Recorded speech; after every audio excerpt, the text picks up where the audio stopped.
because it's always a pleasure to interact with investors in the US. And these days, since I do get an opportunity at least twice to be here for the bank and the fund meetings, I've almost made it a part of a regular routine to interact with the investors itself. I remember when I first came here, the whole idea in the year 2014, the questions we were being asked were, will you be able to hike up the FDI limits in the insurance sector? And that seemed to be the key center stage issue. 3 years later, or 3.5 years later, I think one fact which stands conclusively established is India is now capable of taking big decisions and implementing them at a very large level itself. And therefore, when we speak in terms of the investment potential in India and what the Indian markets really have to open, and compared with even other competing economies which attract investment in the world, if you look at the size and the magnitude at which those decisions have been taken, in otherwise a world which was not a very fast-growing world in the last 3 years. Take a sector where we still have a long way to go. Infrastructure. As I speak to you today, we have 250 highways under construction. And therefore, at any given point of time, a sector which had conventionally slowed down about 3 to 4 years ago, this fact alone will indicate the magnitude of the activity which we have really undertaken as far as the infrastructure space is concerned. We've become power surplus. We are continuously bringing in private sector in a major way, expanding our port capacities. One area where we have a very large network, but which had not been modernized, the Indian Railways. Today, in several areas of Indian Railways, we are now trying for the first time to bring in a lot of private sector investment, whether it's the rolling stock or it's the locomotives or it's the new development of the railway stations itself. This provides a huge opportunity. And in the pipeline, we have almost 400 railway stations to be redone up. The first few of them, really the contracts have been awarded. The airports, and now the new initiative which we've taken, let alone modernizing the old metropolitan airports in India, and even the airports of the tier 2, tier 3 cities. These days the program is on for regional connectivity of smaller towns. And therefore you will have a very large potential both in the aviation sector and the airport construction sector itself being opened up for private participation itself. A second area which we normally never used to historically refer to at a large extent, particularly because that's an area where the level of economic growth was much less. And that's one of the areas of the future. And I keep repeatedly emphasizing it, the Prime Minister does it regularly, as to what is going to be the plight of those Indian villages. Because rural India is still way behind, and that's a part of the inequality that exists in India itself. So we currently have a program which is on, where each of the 600,000 odd villages by next year, 2019 beginning, is going to be connected by a regular road. Rural infrastructure in India historically was very poor. That's the massive scale at which the activity has been going on. The rural sanitation program and rural housing by and large was deprived of sanitation. And in the last 3 to 4 years, sanitation has become a center stage issue in India. And therefore, whether it's the corporate social responsibility funds of Indian corporates or it's a large funding from the government of India, the state governments, all going to for the establishment of sanitation facilities in Indian houses in the villages at governmental support. Electrification of each village probably would be completed by the end of this year or early 2018. And we've already announced the next step, that even in all the electrified villages, now today all but about 3,000 odd villages are electrified. And once each village is electrified, then you have to spot each home which is deprived of electricity and then target each home and make sure that each home has an electricity connection to it. And therefore, it's not only a few urban centers where the growth itself lies, but this is where eventually in the long run the growth potential of India really has to pick up. When I mentioned in the opening comments the earlier challenge which were being faced for the last 4-5 years, that raising from 26% to 49% the FDI and in the insurance sector itself was blocked, that looks like now a drop in the ocean. We've now seen a huge opening out, almost a near global integration as far as Indian economy is concerned. And at a time when major economies world over have been debating and moving towards protectionism, if there's one country in the world where you'll find that this debate doesn't exist today, that's India. Even when we were opening out in 1991, we were apprehensive. But having enjoyed the fruits of that investment getting into India, this is now being universally regarded as an additionality of investment into India. And therefore, we've been able to invite a lot of, and attract a lot of foreign direct investment almost in every sector.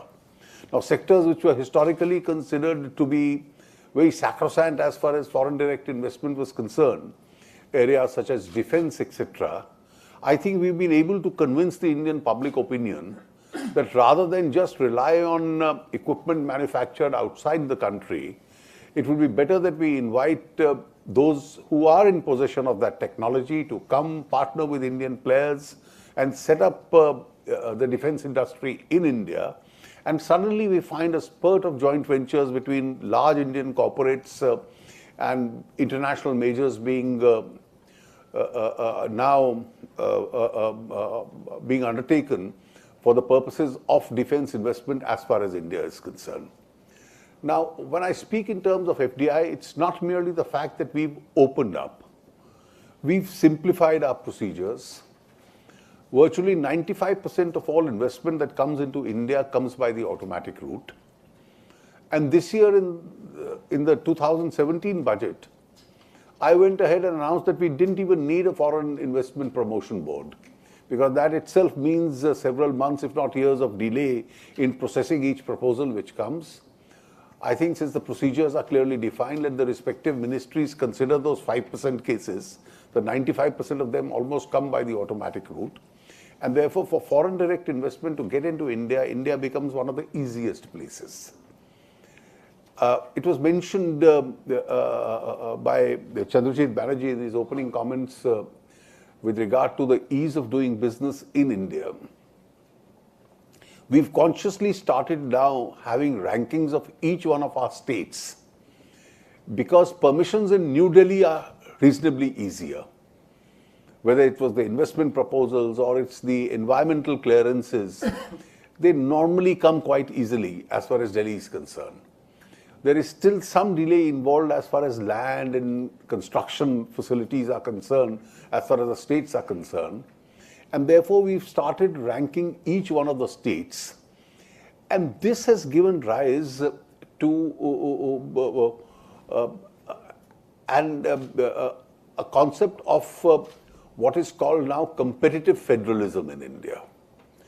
Each state in India now is vying for investments.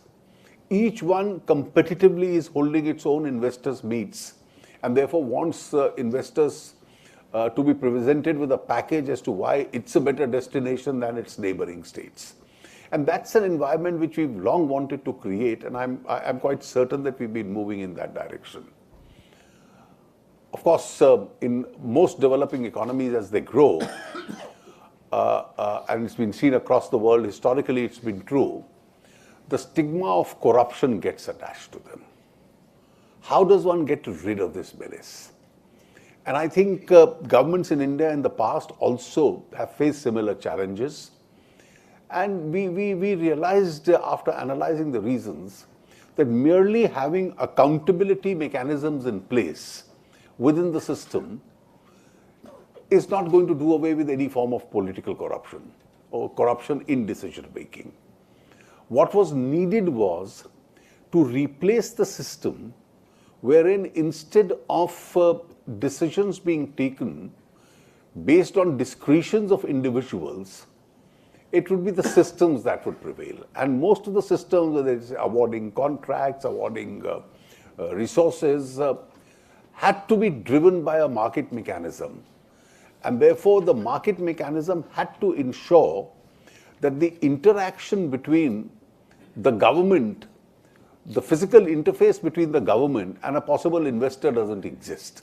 He just sits at home and he just makes his bid, and if he's the best bid, he walks away with the contract. And this really has enabled India now to put that image of decisions being taken for improper motives actually behind this. We've been in the field of direct taxation, been trying to implement this. And today, I can tell you that over 99% of all tax returns filed in India are online. The queries addressed to companies are online, to individuals are online. And about 70 to 80% of the refunds that they get them back within a fortnight or so online, or the communication goes online followed by their payment. And the eventual idea is that use technology as far as revenue is concerned, because revenue departments are one which can bring a bad image to any government and therefore add to the discomfort of doing business itself. We're consciously realizing it. Then it comes to the big ideas which are far more difficult to implement. It was mentioned when we took over, India was 4 years ago a society which was least connected in terms to the banking system itself. And therefore we undertook this big idea of financial inclusion.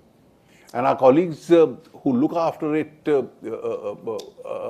and observe this field closely can't find a parallel example in history anywhere in the world where you almost had 300 million people in a matter of few months being visited by bank officials or bank representatives and their bank accounts being opened up even if they had a zero balance in it.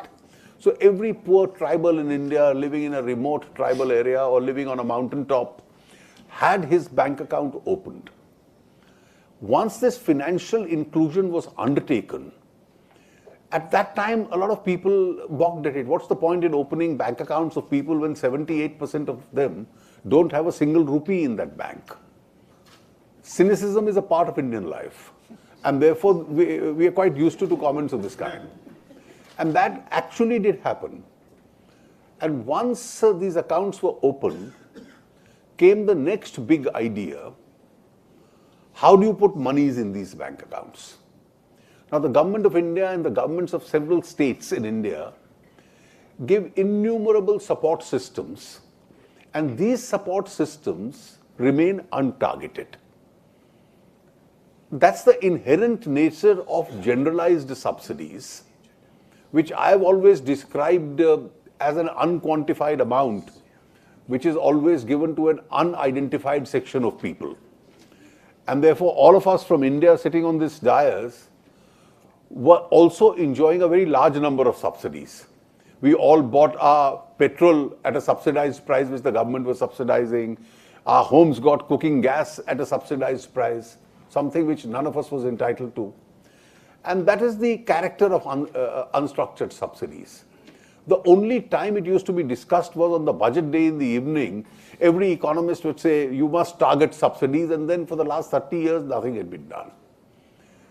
Now, the unique identity number, which was an idea which, in fact, the previous government had started, but it couldn't legislate, and it couldn't give full flow to that idea. We brought in a legislation, and the purpose of this was that dissipation of all government benefits must now take place directly into the bank accounts by way of a cash transfer. You buy products and commodities at market price, but there is a cash support system which reaches your bank accounts. So today you have millions of farm labor who are given rural employment, where salaries reach their bank accounts. You have millions of people who are entitled to a subsidy in cooking gas. All the wealthy people have been excluded. The subsidy reaches their bank account. The widow pensions, the scholarship for the poor children. So every kind of state support, and there are dozens of them, which now reach directly the bank accounts of those people. And an overwhelming large number of those zero bank accounts have actually become functional. Each one of the holders also got a debit card, so which he was entitled to use, get into the digital space itself. And the next reform, how do we support the, how do we incentivize these? So low-cost insurance policies was offered to those who had these bank accounts. So you suddenly had millions of insurance policies being opened for them. And then we undertook a microfinance scheme on behalf of the banking system, where almost 73% of the recipients are women, and who would start on basis of small loans given by them. And there are no NPAs on those loans. They've been very diligent in paying them back and servicing those loans, and therefore generate employment for themselves and maybe for an attendant or two with them by setting up some small business or effective work under the Mudra scheme, as we called it. Now, when this was also a conscious effort to integrate the informal economy into the more formal one. And one of the hurdles in this entire informal economy was that India loved cash. India loved to deal, as many developing countries do, deal essentially in cash. And therefore, you would have cash operating in the system, and this cash which operated in the system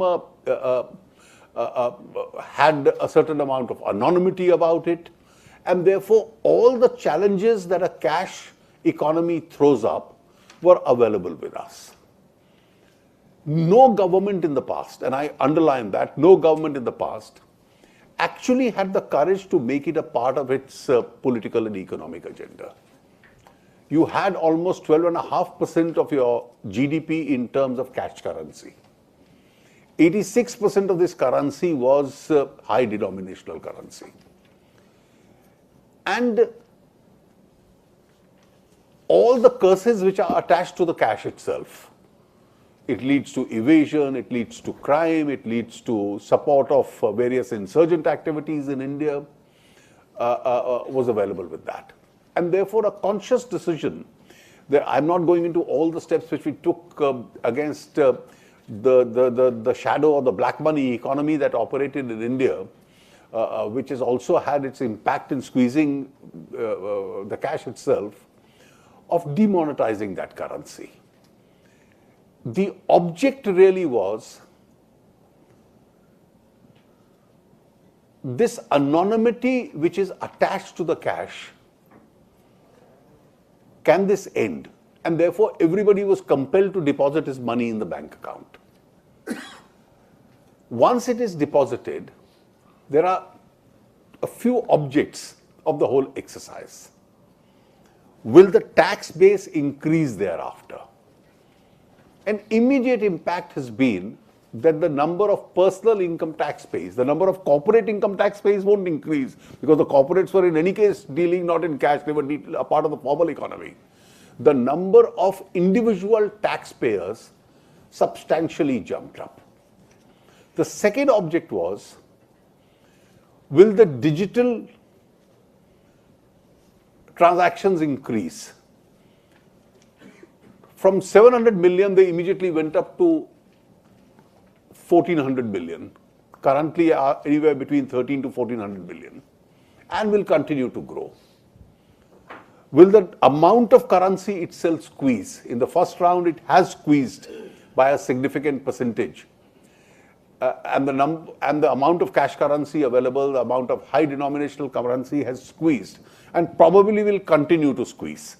And that squeeze will further aid and assist the digitization itself. And for the first time, the operation of that shadow economy itself has become a part of the center stage itself. The next stage was, the direct tax rules are today addressing how do you spend that money. So there are a large number of restrictions on cash expenditure in India today, causing some upheaval, but people get used to it. The second, how do they generate this cash? How do you make that difficult? And therefore, then came the next big idea, that all these multiple taxes and cesses between the central and the state governments, consolidate them into one. An idea which has been worked for a long time, and then we were able to pass and implement from the 1st of July, 3 months ago, the goods and services tax.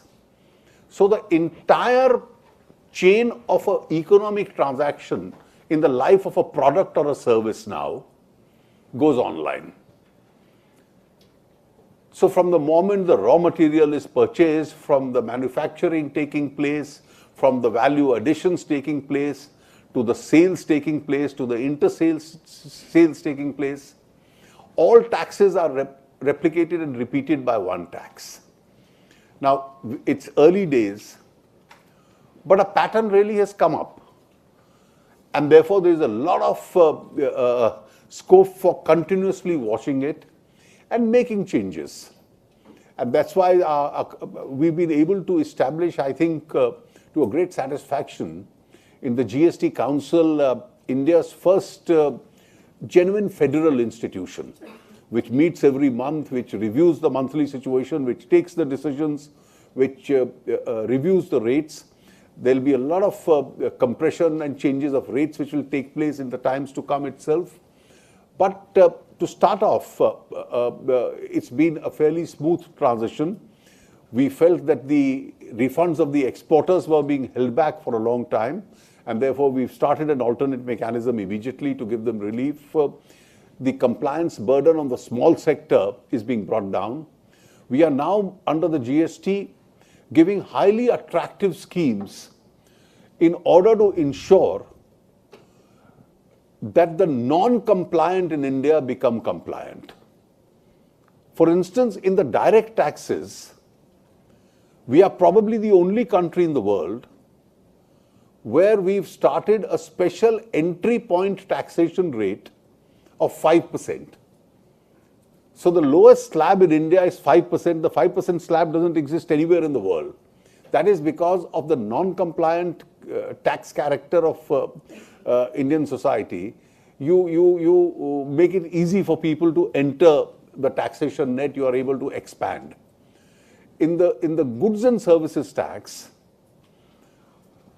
for traders up to a 10 million rupee turnover, that's a 1 crore turnover, we now have a scheme for them. If you are in the manufacturing space, you just pay 2% of your turnover. And if you are in the trading space, you pay 1% of your turnover, and that's your annual tax.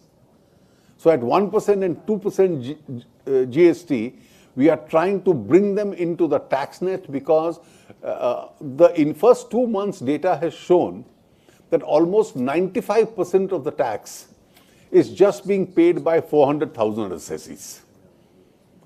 And therefore, it's very top heavy in terms of payment, and there's a need as far as India to continue to expand the tax base at the bottom itself.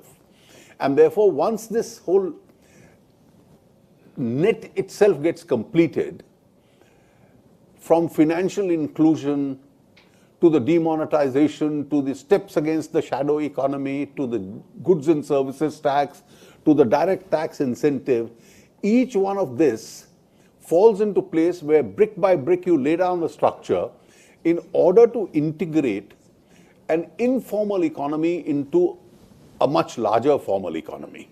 Now, incremental changes always takes place, but this works out to a particular pattern. And I think today India has acquired the capacity and ability to get into, to perceive these big ideas and to be able to implement these big ideas.